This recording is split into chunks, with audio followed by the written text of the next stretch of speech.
some elements of the President's Independence Day broadcast. Well, I'd like to start by the President's observation when he said the global economy was growing weak and uncertain over the past 5 years, but Nigeria's economy within that period, and most especially in the last 2 years, did appreciably well despite the global financial crisis. He said that GDP has grown by 7.1% on the average, but then the question is, how much of this has translated in real terms on the standard of living of the common man? I would like to start with our guest in Abuja, Mr. Tunji Awonusi. Our guest in Abuja, Mr. Basically, the 7.1% GDP growth that the president has spoken about and how that relates with the people is you could see here that a lot of investments are coming in, and you measure the GDP and you measure how the growth comes by the number of companies that are coming in here and how that has been going. But you have to understand as well that there's been a big problem about unemployment and poverty in Nigeria for a very long time. This is not something that you can stop overnight, but gradually you get new companies coming in. There's just announcement just this last week that the Tiger brand has bought some 60% of Dangote Group, and that's a lot of money coming into the country. More employment will be generated and all that. So there are a lot of things that come into calculating the indices and the 7.1%. But this is a problem that we had over a long period of time. It would take some time before you start seeing the effect. The beauty of it is there's so many things now that the administration is doing. I mean, coming together, when all these things come together, you look at the agriculture and all the programs around agriculture. When the employment in that area start working, then you see a lot of growth in employment for young people and the youth.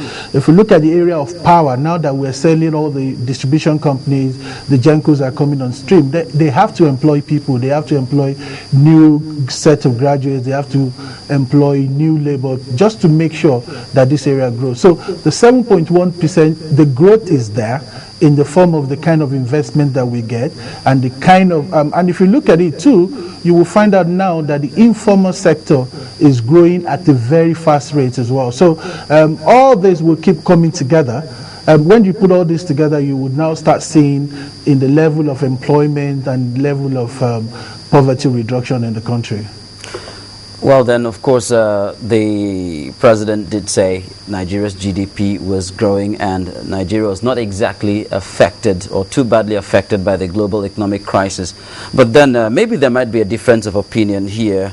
I'll put this question to Barrister Nwachukwu. I mean, we knew about the near collapse of the financial sector, which led to the far-ranging banking reforms and the fact that Nigeria is still a monoproduct economy in terms of exports. So what sort of economic gains have we really recorded? And if he said that over the years it is going to reflect more clearly on the life of the common man, are we not walking a tightrope at this moment?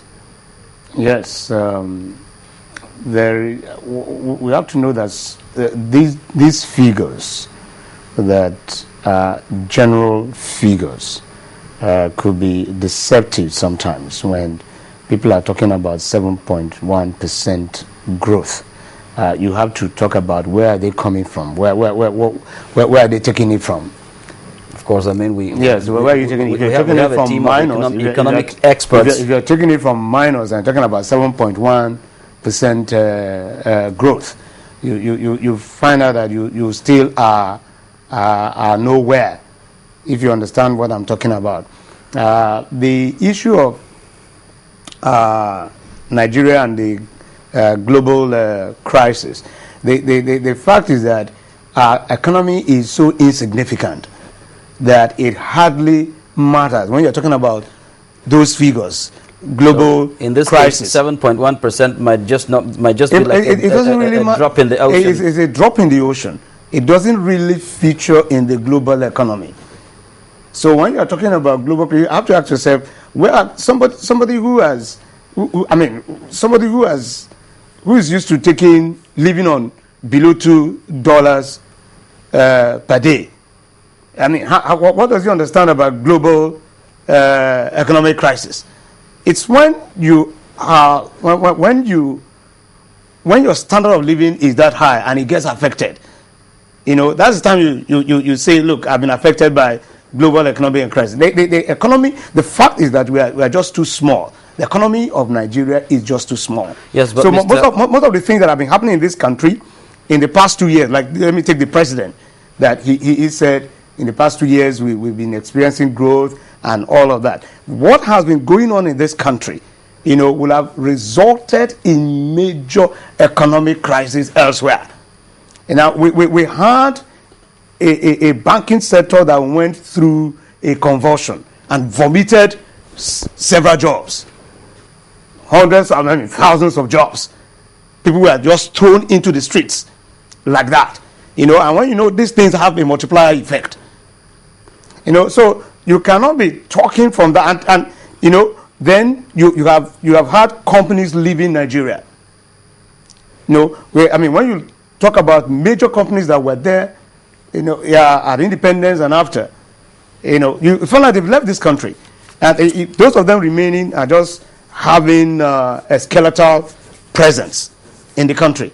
So, and this exodus has continued.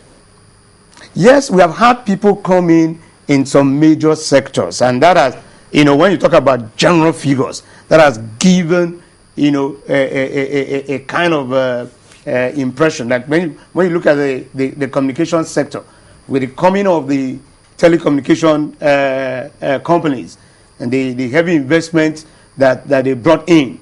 Now, so you can talk about foreign direct investment. You say, so much came in, in this area. So you're not making the general figure and say, look, we have had so much in foreign direct investment. But this is just one sector, and you can understand why they are there. You can understand why these people are there because of the population and things like that. You can say that it's not because your economy is really that attractive. It's not that you have made your economy attractive. It's not that you have made yourself attractive or your systems and structures are as transparent and comfortable enough for the ordinary honest investor out there to bring his money here.